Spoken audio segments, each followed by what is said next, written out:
আগের পর্বে তোমাদেরকে ভার্চুয়ালি সঙ্গী করে আমরা পৌঁছে গেছিলাম কলকাতা থেকে 170 কিলোমিটার দূরত্বে অবস্থিত সমুদ্র সৈকত মন্দারমণি। আর সেখানে পৌঁছে আমরা চেক ইন করেছিলাম সানসিটি রিসর্টে। আর আজকে তোমাদের সামনে তুলে ধরবো শান্ত নিরিবিলি এই সমুদ্র সৈকতে আমাদের কাটানো বেশ কিছু মুহূর্ত।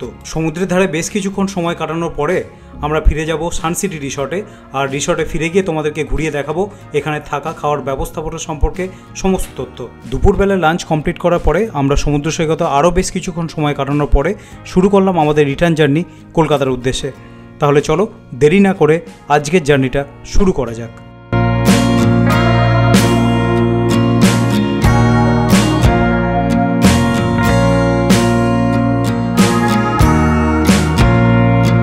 গুড মর্নিং বন্ধুরা, ওয়ার্ল্ড অফ নীলাদ্রির মন্দারমণি ট্রাভেল সিরিজের দ্বিতীয় পর্বে তোমাদেরকে স্বাগত জানাই এই মন্দারমণির সুন্দর সি বিচ থেকে। তো যাই হোক, কালকে রাতে তো আমরা এসে পৌঁছেছিলাম সানসিটি রিসর্টে। আর এই রিসর্ট কিন্তু বেশ বিস্তৃত জায়গা নিয়ে তৈরি করা হয়েছে, বেশ সুন্দর ভিতরটা। কাল রাতে যেহেতু কিছু দেখিয়ে উঠতে পারিনি, তো আজকে চেষ্টা করব সানসিটি রিসর্টেরও কিছু পার্ট তোমাদের সঙ্গে তুলে ধরার। আর সকালের এই সি বিচটা কিন্তু দেখতে দুর্দান্ত লাগছে। সকালবেলায় বালির বিচ আর সূর্যের আলো পড়েছে জলের উপর, সুন্দর দেখতে লাগছে। একটু তুলে ধরি তোমাদের সঙ্গে, আশা করি আমার সঙ্গে এই মন্দারমণি সিরিজ কিন্তু তোমাদের খুব ভালো লাগবে। রিসর্টের লাগোয়া কিন্তু আমি এই জায়গাটা থেকে নেমে আসলাম, বিচের লাগোয়া একটা রিসর্ট থেকে বেরোনোর জন্য একটা রাস্তা করা আছে, সেই রাস্তাটা দিয়ে ডাইরেক্টলি বিচের উপর পৌঁছানো যায়। আর এখন যেহেতু ভাটা চলছে, জল কিন্তু অনেকটা নেমে গেছে। আর একটু তোমাদেরকে ঘুরিয়ে দেখাই এখনকার সকালের ফার্স্ট লুক সমুদ্রে।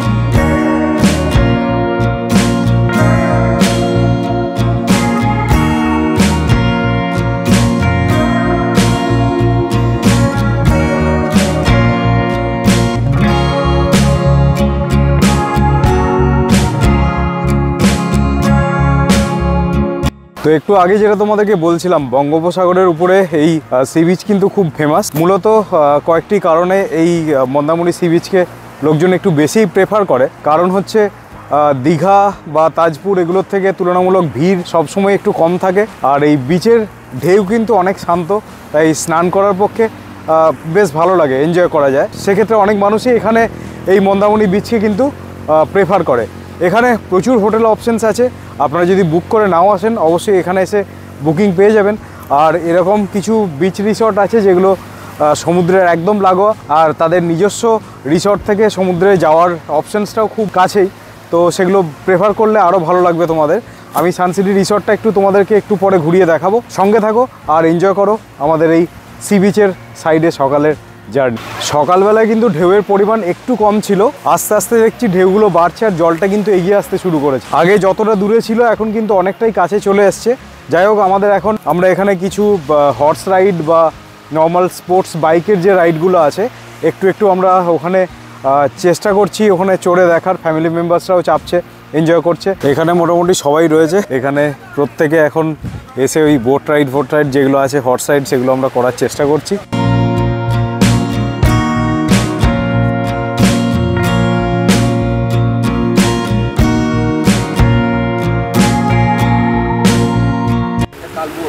টুনা ফিশের মধ্যে দেখাচ্ছে, টুনা আছে না, মরে গেছে তো মনে হচ্ছে। হ্যাঁ।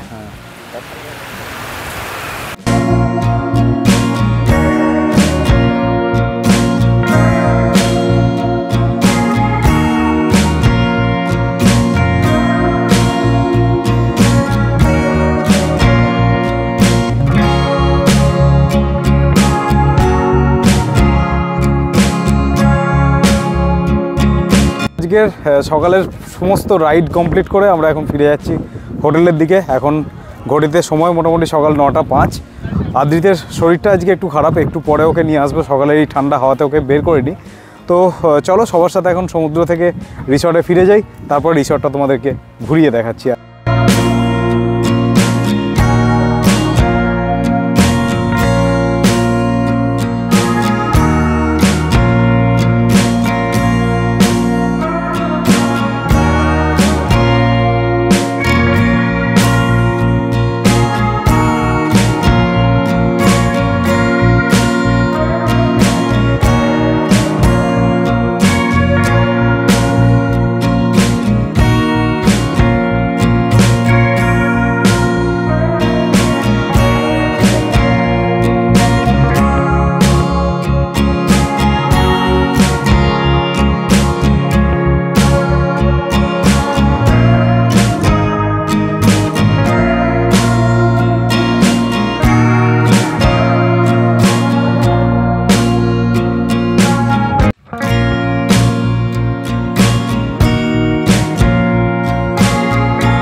এখন ঘড়িতে সময় হচ্ছে সকাল অলমোস্ট 10টা। তো আমরা সি বিচ থেকে সকালে একটু ঘুরে এসেছিলাম, ঘুরে আসার পরে এখন যাচ্ছি ব্রেকফাস্টের জন্য।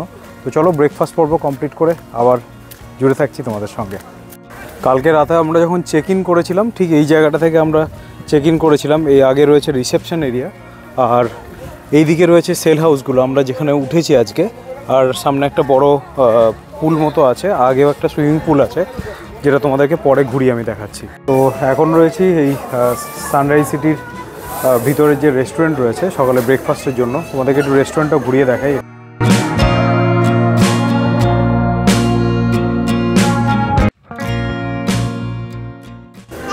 ঘড়িতে সময় এখন 10:40। আমরা ব্রেকফাস্ট কমপ্লিট করে এদের এখানকার ঘড়িটাই দেখিয়ে দিচ্ছি 10:40। আমরা এই মুহূর্তে ব্রেকফাস্ট কমপ্লিট করে এখন একটু বিচের দিকে যাব, কারণ সকালে তো বললাম যে আদ্রিতের শরীরটা ভালো ছিল না, ও যেতে পারেনি। তো এখন ও আমাদের সঙ্গে যাচ্ছে সি বিচে।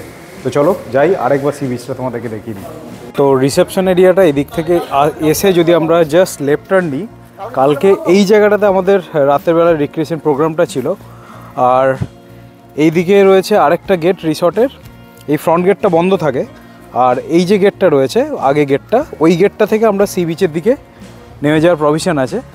এগুলো সি ফেসিং রুমস আছে ডিফারেন্ট, 1, 2, 3টে ফ্লোরের সি ফেসিং রুমস, অনেক রুম আছে মানে। তো এই যে লনটা রয়েছে না, এই লনটার ওই ওপারেই কিন্তু সমুদ্র রয়েছে। তোমাদেরকে একটু এখান থেকে আমি দেখাচ্ছি। এই যে রিসর্টটাতে প্রচুর জায়গা খোলামেলা, প্রচুর রুমস আছে আর প্রচুর ধরনের রুম আছে। তো সবটা তো এখন এই মুহূর্তে এদের মানে আমার যেটা দেখে মনে হলো মানে রিলেটিভলি স্টাফ একটু কম আছে। তো সেক্ষেত্রে হয়তো টাইম দিয়ে রুমের টাইপ অফ রুমস বা রুমের যে রেট আছে সেগুলো শেয়ার করা সম্ভব নয়। আমি হোটেলের বুকিংয়ের ডিটেলস আর ডাইরেক্ট ফোন নাম্বারগুলো আমি শেয়ার করে দিয়েছি, আর স্ক্রিনে এখন দিয়েও দিচ্ছি আমি একবার, তো দিয়ে দিচ্ছি। তো এই নাম্বারে কন্ট্যাক্ট করে তোমরা অবশ্যই এখানে থাকার জন্য একদিনের বুকিং করে নিতে পারো। নর্মালি মন্দারমণিকে উইকেন্ড ডেস্টিনেশন হিসেবেই ধরা হয়। আমি 2011তে এখানে লাস্ট টাইম এসেছিলাম, তার সঙ্গে কিন্তু এখন প্রচুর পরিবর্তন হয়ে গেছে, আরও নতুন রিসর্টস এসছে, জায়গাটা অনেক উন্নত হয়েছে এটুকু বলতে পারি। এই যে আদ্রিত এখানে এখন সানবাদ নিচ্ছে। কোথায় এসছে ও? জল কাছে চলে এসছে। রিসর্টের এই গেটটা থেকে বেরোলেই কিন্তু সমুদ্র সামনেই, কিছু ছোট সমুদ্রের ধারে দোকান আছে। এই যে দেখাচ্ছি তোমাদেরকে একটু ভিউটা, দুর্দান্ত। জল কিন্তু আগের দিনের তুলনায় অনেকটা এগিয়ে চলে এসছে। রাতে যখন দেখেছিলাম বা সকালেও যখন এসছিলাম মর্নিং ওয়াকের জন্য, তখন কিন্তু জল অনেকটা নিচে ছিল। সময় যত বাড়ছে পর্যটকের ভিড় কিন্তু যথেষ্ট বাড়তে শুরু হয়েছে, কিন্তু তুলনামূলক দীঘা বা তাজপুরের থেকে ভিড় অনেকটাই কম পাবে, আর অনেক উপভোগ করতে পারবে এই বিচটাকে অনেক কাছ থেকে, আর খুব সুন্দর হবে। একটু প্রকৃতির সঙ্গে একটু পরিবেশটাও শান্ত পাবে, যেটা তোমাদের আশা করি ভালো লাগবে।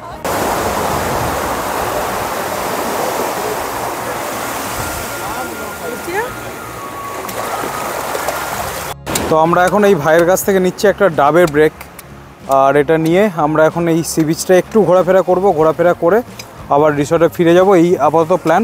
এখন দেখছো এই দোকানগুলোর মধ্যে অলরেডি জল ঢুকতে শুরু হয়েছে, আর এইভাবেই চলে সারাদিনের কাজ কারবার।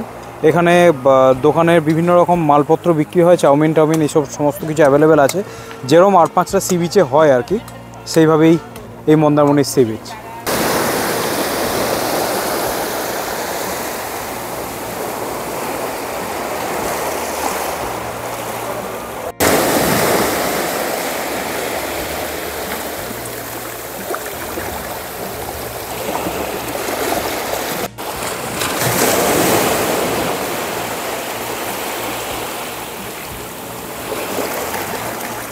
যাক, এই যে কাঁকড়ার দেখা পেয়েছি এখানে,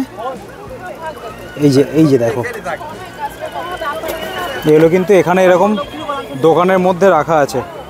এরা এরকম, তোমরা যদি এগুলো কাঁকড়াগুলো পারচেস করো তাহলে এখান থেকে রান্না টান্না করে তোমাদেরকে প্লেটে করে সার্ভ করে দেবে। তো আমরা তিনজন মিলে বেশ কিছুটা টাইম সমুদ্রের পাড়ে কাটানোর পরে এখন ফিরে যাচ্ছি রুমের দিকে। তো কালকে রাতে এসে আমরা চেক ইন করেছিলাম এই সানসিটিতে, আর সানসিটিতে আমরা যে রুমগুলো নিয়েছি সেটা হচ্ছে এই কঞ্চ হাউসগুলো। তোমাদেরকে একটু ঘুরিয়ে আমি দেখাচ্ছি, আমি ফ্রন্ট ক্যামেরা দিয়েই তোমাদেরকে দেখাচ্ছি। এই এক একটা করে কঞ্চ হাউস আছে। কঞ্চ হাউসের নিচে দুটো আছে, আমি ভিতরে ঢুকিয়েও তোমাদেরকে রুমের যে ইনফ্রাস্ট্রাকচারগুলো আছে সেটা আমি দেখিয়ে দেবো। এদিকে দুটো রুম আছে আর এদিকে উপরে উঠে গিয়ে ওখান থেকে দুটো রুম আছে। তো এরকম সিস্টেমে পুরো শাঁখের মতো ডিজাইনের এগুলো রুম আছে এক একটা। এদিক থেকে এই রুমের পিছনের ডিজাইনটা তোমরা দেখতে পাচ্ছ এরকম শাঁখের মতো, আর ফ্রন্টের ডিজাইনটা এরকম। এবার একটু ভিতরে ঢুকি, ভিতরে ঢুকে তোমাদেরকে রুমটা একটু আমি দেখাই। এরকমভাবে সিঁড়ি দিয়ে উঠে এরকম প্রথম স্টেপে একটা এরকম বড় জায়গা আছে, বসার জায়গা, সোফা টোফা দেওয়া আছে। এখানেও একটা বসার প্রভিশন আছে। আর এদিকে স্টেয়ারকেস দিয়ে নেমে গিয়ে এখানে আছে পুরো বেডের প্রভিশন, এসি রয়েছে। আর এদিকে রয়েছে টয়লেট, এদিকে ওয়ার্ড্রোব রয়েছে, ড্রেসিং আয়না রয়েছে একটা মিরর, আর তার সঙ্গে রয়েছে এরকম একটা সুন্দর টয়লেট যেখানে গিজার টিজার সমস্ত ফেসিলিটি আছে।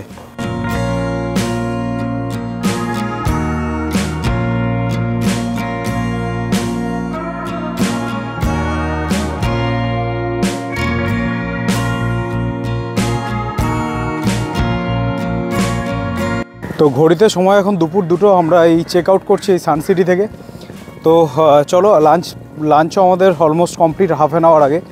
মোটামুটি চেক আউট পর্ব কমপ্লিট করে আমরা এখন এগিয়ে চলেছি আমাদের বাসের দিকে। যাই বাস টাস ব্যাগ ট্যাগ গুছিয়ে নিয়ে বাসের মধ্যে তুলে দিয়ে তারপর আবার জার্নি স্টার্ট করব কলকাতার উদ্দেশ্যে। সঙ্গে থাকো, আর যে টাইমে জার্নি শুরু করব আর যে টাইমে পৌঁছবো সেটাও শেয়ার করবো যে যাওয়ার সময় আমাদের কত টাইম লাগলো ফিরতে। তো এই ছিল আমাদের আজকের জার্নি। এই যে আদ্রিতা আমার ব্যাগ টেনে নিয়ে যাচ্ছে, এদিকে বাসও অলমোস্ট রেডি। তো আমরা জাস্ট ব্যাগটা ওখানে তুলে জার্নি স্টার্ট করব এই বাসে করে। তো ঘড়িতে সময় এখন দুপুর 2:29। আমরা স্টার্ট করলাম জার্নি কলকাতার উদ্দেশ্যে।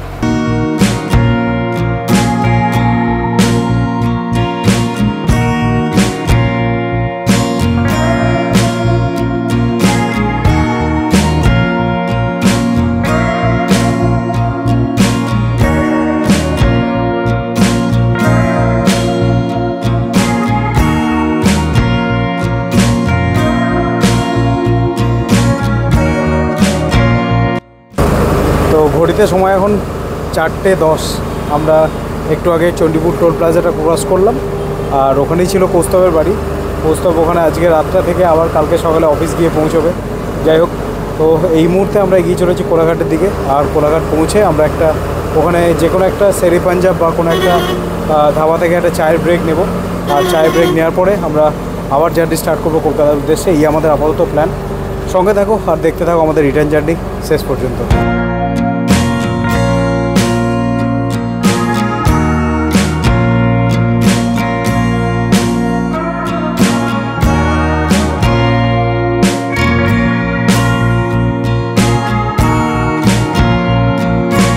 ঘড়িতে সময় এখন বিকেল 5:20। আমরা এই জায়গাটায় এসে দাঁড়ালাম একটা চায় ব্রেকের জন্য। মোটামুটি জায়গা প্রত্যেকটাতেই ভিড় আছে, যেটা ফাঁকা পেলাম সেটা দিয়ে আমরা ঢুকলাম। এই পিছনে যে জায়গাটা দেখতে পাচ্ছ এখান থেকে একটা চায় ব্রেক নিয়ে আবার রিটার্ন জার্নি শুরু করব।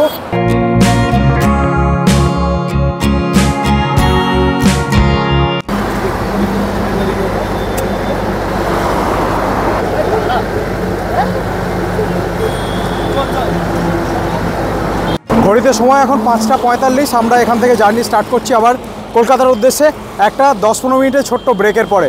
সঙ্গে থাকো আর জুড়ে থাকো শেষ পর্যন্ত।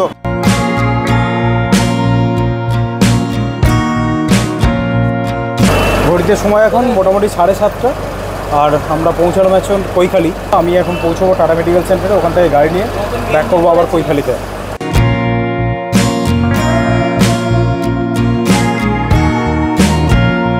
তো আজকের পুরো ট্রিপের পর্ব কমপ্লিট করে আমরা ফিরলাম রাত্রি 8টা নাগাদ। আমাদের পুরো ট্রাভেল টাইম লাগলো অ্যাপ্রক্সিমেটলি 5.5 ঘন্টা, একটু বেশিই লাগলো। আর এই মুহূর্তে আমি রয়েছি নিউটাউনের টাটা মেডিকেল সেন্টারের সাইডে যে পেট্রোল পাম্পটা রয়েছে ওখানে গাড়ির তেল ভরে তারপর আবার ফিরে যাও বাড়ির দিকে।